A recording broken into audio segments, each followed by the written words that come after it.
índices de suicídio eles tiveram um aumento de mais de 60%, né, nas últimas décadas. É considerado um problema sério de saúde pública. É a terceira causa de morte entre os 15 e os 44 anos e a segunda causa de morte entre os 10 e os 24 anos. E aí o mais interessante é porque é uma situação de imenso sofrimento psíquico e que pode ser prevenida. Então, a gente tem uma situação dramática que exige uma série de esforços, mas que esses esforços sendo empreendidos, a gente pode salvar a vida de muita gente. O dia 10 de setembro é tido como o dia nacional, o dia mundial, né, nacional também, porque vários países adotam essa referência internacional, como o dia de prevenção ao suicídio. Na temática do suicídio, a gente costuma dizer que tem uma certa sequência. A gente tem a ideação suicida, que é quando a pessoa tem pensamentos de morte, né? Esses pensamentos de morte eles também têm que ser avaliados, porque não é só... Todo mundo em algum momento já pensou em se matar, mas tem que ser avaliado a gravidade desses pensamentos de morte. Aí da ideação suicida geralmente passa para tentativa de suicídio, quando a pessoa comete algum ato que atenta contra a própria vida, e o suicídio consumado, que é quando de fato esse ato tem uma letalidade, né? Existem mitos na sociedade que dizem assim, quem diz que vai se matar não se mata. Isso é um grande mito. As pesquisas indicam que a maioria dos adolescentes e pessoas adultas, antes do suicídio, procurou algum tipo de serviço de saúde e informou do seu sofrimento, informou do seu desejo de se matar e nada foi feito, ninguém tomou nenhuma medida. As pessoas dizem também que é um outro mito, a pessoa só quer chamar a atenção. Na verdade, o suicídio, a tentativa de suicídio, ela é um grande e profundo ato de desespero e de imenso sofrimento.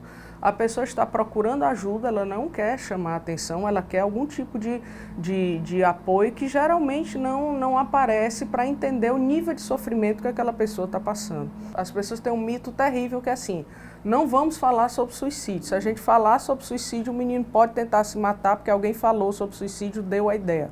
É exatamente o contrário.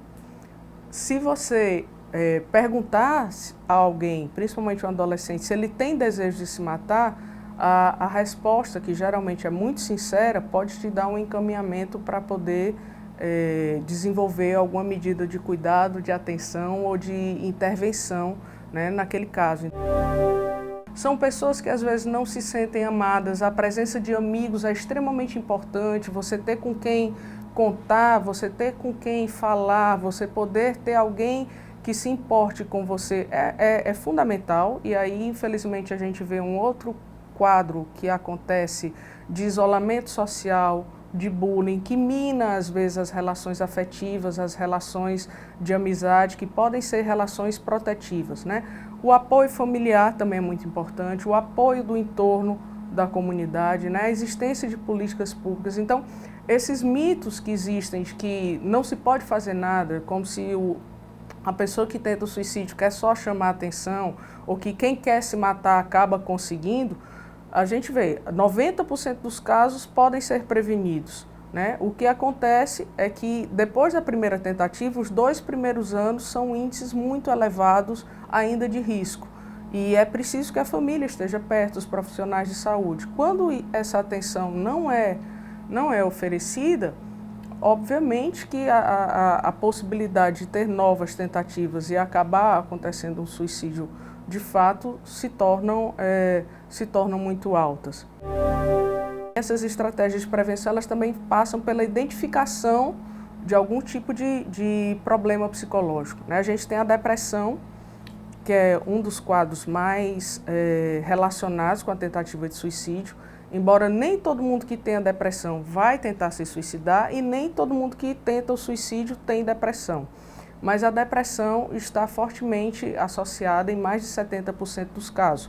Mas existem outras comorbidades psiquiátricas como transtorno borderline, esquizofrenia, transtorno obsessivo compulsivo, algumas psicoses, né? Então, mas o quadro depressivo, ele tem alguma série de elementos que poderiam ser prestados mais atenção, principalmente em se tratando de adolescentes.